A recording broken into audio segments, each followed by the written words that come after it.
Hello guys, आज मैं जिस मूवी को एक्सप्लेन करूंगा उस मूवी का नाम है अलाइव। ये मूवी 2018 में रिलीज हुई थी और इस मूवी को डायरेक्ट किया है रॉब ग्रांट ने। आप इस मूवी की एंडिंग मूवी के आखिरी मिनट तक भी गैस नहीं कर पाओगे। तो चलिए मूवी की स्टोरी देखते हैं।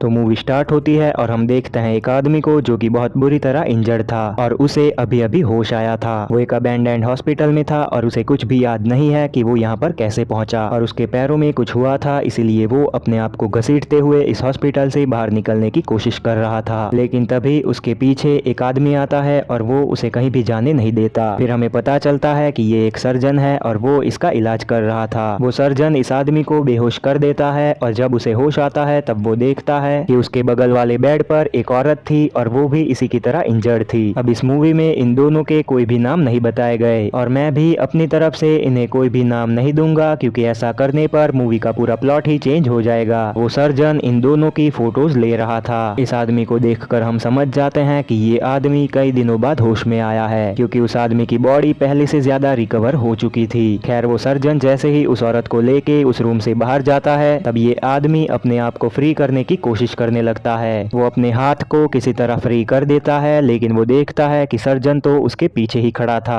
और इसकी चालाकी की वजह से सर्जन उसे फिर से बेहोश कर देता है। फिर जब उसे होश आता है तब वो औरत इससे बात करने की कोशिश करती है। ये औरत उसे बताती है कि वो कई दिनों से बेहोश पड़ा था। वो उससे कई सारे सवाल पूछती है, लेकिन ये आदमी कुछ भी बोल नहीं पा रहा था। वो औरत उससे कहती है कि क्या तुम मुझे जानते हो, क्योंकि मुझे कुछ भी याद नहीं है कि मैं कौन हूँ और यहाँ पर कैसे पहुंची हूँ। वो ये भी कहती है कि क्या हम सर्जन पर भरोसा कर सकते हैं। तब वो आदमी गर्दन हिलाकर मना करता है, तो इसका मतलब ये हुआ कि इस आदमी को कुछ तो याद है, तभी ये आदमी सर्जन से इतनी नफरत करता है। खैर, हम देखते हैं सर्जन को जो बाहर खड़ा होकर इनकी बातें सुन रहा था। वो इन दोनों के लिए खाना लेकर आया है। ये सर्जन इन दोनों का काफी अच्छे से ध्यान रखता है। इसके बिहेवियर से हमें ये नहीं लगता कि ये इन दोनों को कोई नुकसान पहुंचाना चाहता है। ये औरत तो इस सर्जन से काफी अच्छे से बात करती है और इसकी हर एक बात मानती है, लेकिन इस आदमी को सर्जन से नफरत है, क्योंकि इसे इस जगह से जाना है, लेकिन ये सर्जन इसे जाने नहीं दे रहा। आदमी के ऐसे बिहेवियर की वजह से सर्जन भी उससे काफी रूडली बिहेव करता है। अब ये सर्जन इन दोनों को यहाँ से जाने क्यों नहीं दे रहा और ये दोनों यहाँ पर कैसे पहुंचे, इन सवालों के जवाब हमें मूवी के एंड होते होते पता चल जाएंगे। खैर, जब सर्जन आदमी को खाना खिला रहा था तब अचानक उस औरत को कुछ हो जाता है और वो बेहोश होकर जमीन पर गिर जाती है। उस औरत की धड़कनें रुक चुकी थी, मतलब कि उसे हार्ट अटैक आया था। ये सर्जन काफी कोशिश करता है उस औरत को वापस होश में लाने की, लेकिन कोई भी फायदा नहीं होता और ये देखकर सर्जन काफी ज्यादा डर जाता है और आखिर में वो उसे इलेक्ट्रिक शॉक देता है, जिससे उस औरत की धड़कनें वापस आ जाती हैं और इस औरत को बचाकर सर्जन उस औरत से भी ज्यादा खुश था। फिर अगले सीन में हम देखते हैं कि ये सर्जन इन दोनों को एक अलग रूम में ले जाता है और इनकी फिजिकल थेरेपी करवाता है, मतलब कि इनके हाथ पैरों की एक्सरसाइज करवाता है, जिससे ये दोनों जल्दी से ठीक होकर अपने पैरों पर चल सके। लेकिन यहाँ भी ये सर्जन इस आदमी को काफी बुरी तरीके से ट्रीट कर रहा था, इसीलिए उस आदमी के जख्मों से खून निकलने लगता है। फिर वो सर्जन इन दोनों को बेहोश कर देता है ताकि इनकी बॉडी अच्छे से हील कर सके। खैर, जब इन दोनों को होश आता है तब ये दोनों हॉस्पिटल के बाहर के एरिया में थे। ये सर्जन इन दोनों को बाहर की ताजी हवा खिलाने के लिए यहाँ पर लाया है, क्योंकि नेचर से बेहतर इन्हें कोई भी हील नहीं कर सकता। यहाँ पर हम इस सर्जन के डॉग को भी देख पाते हैं। आज इस सर्जन का मूड काफी अच्छा था, इसलिए वो औरत उससे पूछती है कि तुम हमें ये बताओ कि तुमने हमें कैसे और कहाँ ढूंढा, क्योंकि इस औरत को कुछ याद आ रहा था जहाँ एक मास्क लगाए हुए आदमी ने इस पर अटैक किया था। सर्जन कहता है कि इस काम के लिए मैं थोड़ा ओल्ड हूँ, हो सकता है कि ये काम इस आदमी ने किया हो। और ये बात कह के ये सर्जन इन दोनों के बीच कंफ्यूजन पैदा कर देता है। सर्जन कहता है कि मुझे नहीं पता कि तुम दोनों के साथ क्या हुआ था, लेकिन तुम दोनों मुझे सही टाइम पर मिल गए। तब वो औरत कहती है कि हमें यहाँ से जल्दी से जाना होगा, क्योंकि हमारी फैमिलीज हमें ढूंढ रही होंगी। तब ये सर्जन एक साइको की तरह बिहेव करने लगता है और वो इस औरत से कहता है कि क्या तुम्हें ये जगह अपने घर जैसी नहीं लगती। औरत भी इसके ऐसे बिहेवियर को देखकर डर जाती है और वो कहती है कि हाँ, ये जगह घर जैसी है। फिर सर्जन उस आदमी से पूछता है कि तुम्हारा क्या ख्याल है इस जगह के बारे में, ये जगह घर जैसी है या नहीं। लेकिन जब से मूवी स्टार्ट हुई है ये आदमी एक भी वर्ड नहीं बोला। आदमी के कुछ भी ना बोलने पर ये सर्जन उस औरत को टॉर्चर करने लगता है। वो आदमी ये देखकर डर जाता है और बहुत कोशिश करने के बाद वो बोल पाता है कि ये जगह हमारा घर है और सर्जन ने आज पहली बार इस आदमी की आवाज सुनी है, इसलिए वो काफी खुश हो जाता है। वो कहता है कि हम एक फैमिली हैं और इतना कह के वो वापस इन दोनों को बेहोश कर देता है और अंदर ले जाता है। जब उन्हें होश आता है तब सर्जन उनके पास ही था। वो इन दोनों को गुड नाइट कह के वहाँ से चला जाता है। खैर यहाँ पर हम देख पाते हैं कि ये दोनों इस सिचुएशन को अलग अलग नजरिए से देख रहे हैं। औरत के हिसाब से ये सर्जन इन दोनों का लाइफ सेवियर है, जबकि आदमी के हिसाब से सर्जन ही इन दोनों की इस हालत का जिम्मेदार है। वो औरत कहती है कि अगर ये सर्जन हमें मारना ही चाहता तो आज सुबह जब मुझे हार्ट अटैक आया तब उसने मुझे बचाया क्यों? आदमी कहता है कि जिसने तुम पर अटैक किया था वो भी यही था, लेकिन औरत के हिसाब से सर्जन ने उस पर अटैक नहीं किया था। तब वो आदमी कहता है कि मैंने भी तुम पर अटैक नहीं किया था। इन दोनों का सर्जन के लिए अलग अलग नजरिया था, लेकिन ये दोनों एक बात से सहमत थे कि जैसे ही इनके हाथ पैर ठीक हो जाएंगे ये दोनों मौका मिलने पर इस जगह से भाग जाएंगे। अगले सीन में हम देखते हैं कि ये सर्जन इन दोनों को नहलाने ले जाता है। सर्जन उस आदमी को बाथटब में ऐसे ही छोड़ देता है और वो उस औरत को वॉश करने लगता है, लेकिन अभी भी इस आदमी की हालत पूरी तरह ठीक नहीं थी, इसीलिए वो बाथटब में डूबने लगता है और काफी कोशिश करने के बाद भी वो खुद को नहीं संभाल पाता। वो पूरी तरह डूब जाता है। तब उस औरत के कहने पर ये सर्जन उसे बाहर निकालता है। फिर सर्जन इन दोनों को यहाँ पर छोड़ के इनके लिए टॉवेल लेने जाता है। तब ये दोनों सोचते हैं कि यहाँ से निकलने का यही मौका है। वो दोनों वहाँ से निकलने की कोशिश करते हैं, लेकिन सारे एग्जिट सील्ड थे और इन्हें बाहर निकलने का कोई भी रास्ता नहीं मिलता।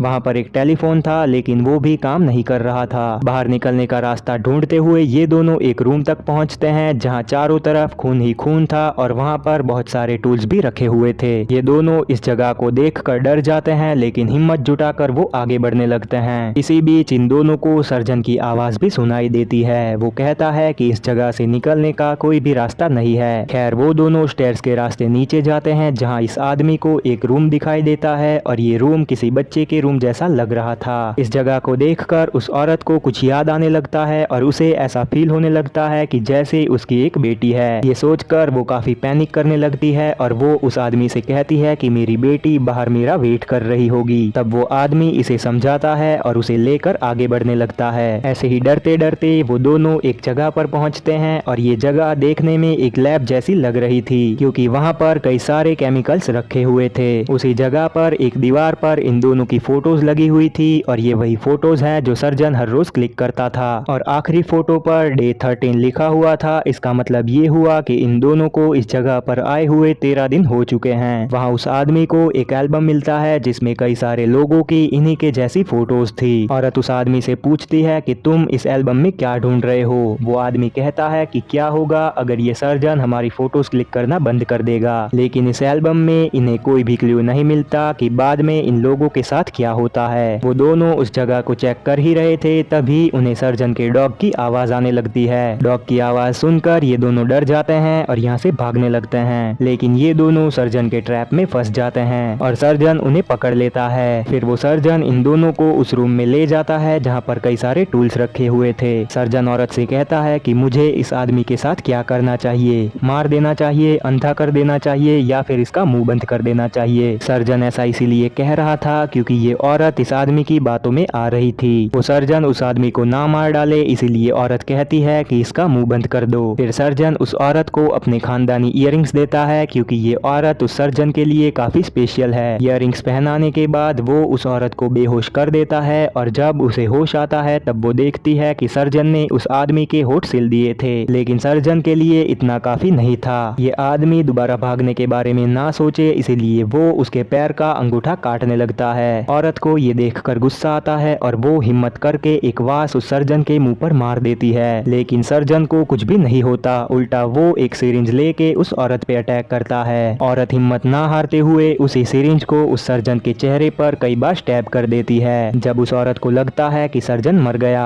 तब वो उस आदमी को फ्री कर देती है। फिर आदमी एक कांच के टुकड़े से अपने होठ के स्टिचेस कट कर देता है और ये दोनों यहाँ से निकलने लगते हैं। वो दोनों हर एक रूम को चेक करते हैं, लेकिन सारे रूम्स लॉक थे और ऐसे ही घूम फिर कर वो दोनों उसी रूम में पहुंच जाते हैं जहाँ पर वो पहले थे। लेकिन वो दोनों देखते हैं कि सर्जन वहाँ से गायब था। ये देखकर इन दोनों के होश उड़ जाते हैं और बिना टाइम वेस्ट किए ये दोनों वहाँ से भागने लगते हैं। आगे उन्हें एक बड़ा सा रेफ्रिजरेटर दिखता है जिसमें कई सारी डेड बॉडीज और कटे हुए बॉडी पार्ट्स रखे हुए थे। ये दोनों समझ जाते हैं कि सर्जन आगे इनके साथ क्या करेगा। खैर आगे उन्हें एक सीक्रेट डोर मिलता है। वो दोनों उसी रास्ते पर जाते हैं और वहाँ पर एक बेसमेंट था। नीचे पहुंचकर जब वो लाइट जलाते हैं तब उस जगह की हालत देखकर वो दोनों सहम जाते हैं, क्योंकि सारी दीवार पूरी खून से रंगी हुई थी और वहाँ पर कई सारी डेड बॉडीज पड़ी हुई थी। वो दोनों एक विंडो खोलकर वहाँ से बाहर निकल जाते हैं, लेकिन सर्जन तो बाहर उनका पहले से ही वेट कर रहा था। वो सर्जन अपना डॉग उनके पीछे छोड़ देता है। किसी तरह ये दोनों उस डॉग से तो बच जाते हैं, लेकिन बाहर जाने का कोई और रास्ता नहीं था, इसलिए उन दोनों को रेफ्रिजरेटर में छुपना पड़ता है। लेकिन वो सर्जन अपने डॉग के साथ वहाँ पर भी पहुँच जाता है। वो सर्जन इस औरत को देख लेता है, लेकिन तब तक वो आदमी आकर सर्जन और उसके डॉग पर अटैक कर देता है। फिर वो दोनों किसी तरह बाहर निकलकर सर्जन और उसके डॉग को रेफ्रिजरेटर में लॉक कर देते हैं। वो दोनों आगे बढ़ते हैं और बेसमेंट वाले रास्ते से होकर ये दोनों इस अबैंडेड हॉस्पिटल से बाहर निकल जाते हैं। ये हॉस्पिटल आबादी से कोसों दूर था और इसके आसपास सिर्फ जंगल ही था। खैर वो दोनों एक रिवर तक पहुंच जाते हैं, जहां थोड़ा पानी पीकर और अपना मुंह धोकर वो दोनों आगे बढ़ने लगते हैं। ऐसे ही चलते चलते ये दोनों एक रोड पर पहुंच जाते हैं, लेकिन कोई भी उनकी हेल्प करने के लिए अपनी कार नहीं रोकता, क्योंकि उनकी हालत देखकर सब लोग डर रहे थे। फाइनली एक कार रुकती है उनकी हेल्प करने के लिए, लेकिन उसमें वो सर्जन था। सर्जन से बचने के लिए ये दोनों जंगल में भागते हैं, लेकिन भागते भागते वो दोनों एक पहाड़ की चोटी पर पहुंच जाते हैं और यहाँ से आगे बढ़े तो इनका मरना तय है। सर्जन भी उनके पीछे वहाँ पर पहुंच जाता है। फिर वो इन दोनों को समझाता है कि इन्हें घर चलना चाहिए, जहाँ पर ये इन दोनों का ध्यान रखेगा। तब वो आदमी कहता है कि इससे बेहतर तो वो मरना पसंद करेगा, और ये बात सुनकर सर्जन उसे शूट कर देता है। फिर सर्जन उस औरत को भी मारने ही वाला था, तब वो आदमी सर्जन को उसके खानदानी इयररिंग्स दिखाता है। सर्जन उन्हें लेने के लिए उसके पास जाता है और इसी मौके का फायदा उठाकर वो औरत सर्जन को नीचे धकेल देती है। औरत कहती है कि अब तो वो फाइनली मर ही गया होगा। अब यहाँ आकर ये दोनों एक दूसरे को नाम देते हैं, क्योंकि वो आदमी मरने की कगार पर था। आदमी अपना नाम जॉ रखता है और वो औरत अपना नाम एलिजाबेथ रखती है। एलिजाबेथ उसे भरोसा दिला रही थी कि वो उसे बचा लेगी, लेकिन तभी इन्हें एक डॉग की आवाज आने लगती है और आवाज सुनकर ये दोनों डर जाते हैं। इसीलिए एलिजाबेथ जो को सहारा देते हुए आगे बढ़ने लगती है, लेकिन तभी उनके सामने डॉग आ जाता है। लेकिन वो सर्जन का डॉग नहीं था, वो तो उस जंगल में कैंपिंग कर रहे कुछ लोगों का डॉग था। कैंपिंग कर रहे लोग इनकी हेल्प करते हैं और इस बार जब इन्हें होश आता है तब ये लोग एक असली हॉस्पिटल में थे।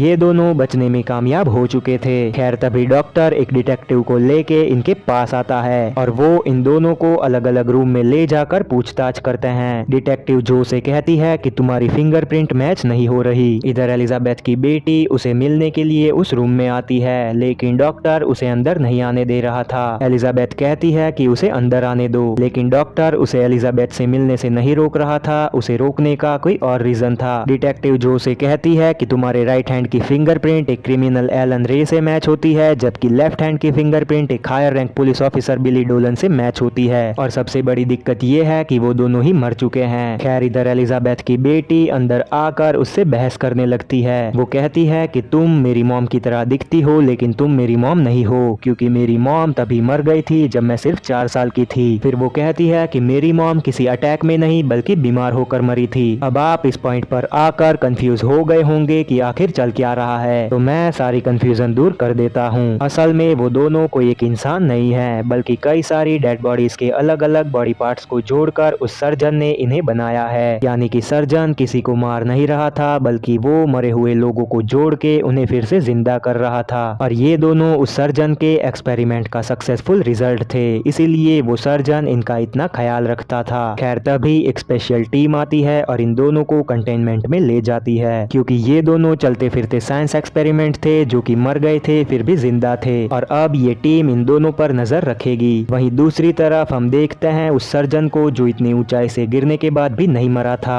हम उसकी एक झलक देखते हैं और इसी के साथ ये मूवी यहीं पर एंड हो जाती है। वीडियो के स्टार्टिंग में मैंने आपसे कहा था कि आप इस मूवी की एंडिंग आखिर तक गैस नहीं कर पाओगे, क्योंकि मूवी के एंड होते होते जब तक हमारे सामने सच आता है तब तक हमें ये एक टॉर्चर मूवी लगती है, और हम यही सोचते हैं कि ये सर्जन एक साइको है और इसने इन दोनों को इस अबैंडेड हॉस्पिटल में किडनैप करके रखा है। लेकिन असल में ये दोनों उस सर्जन के ही बनाए गए इंसान थे। तभी वो इन दोनों से कहता रहता था कि ये हॉस्पिटल ही तुम्हारा घर है, और आखिर में इन दोनों को ये बात रियलाइज हो जाती है, लेकिन तब तक बहुत देर हो चुकी थी। वो सर्जन इन दोनों को इस जगह से बाहर इसीलिए नहीं जाने दे रहा था क्योंकि वो जानता था कि अगर ये दोनों बाहर गए तो इनके साथ क्या होगा। उसने इतनी मुश्किल से इन्हें जो लाइफ दी है वो वापस छीन जाएगी। खैर, मूवी के बारे में आपका क्या ख्याल है आप मुझे कमेंट करके बता सकते हो, और अगर आपको ये वीडियो पसंद आई हो तो लाइक कर देना। बाकी मैं मिलता हूँ आपको अगली वीडियो में, तब तक के लिए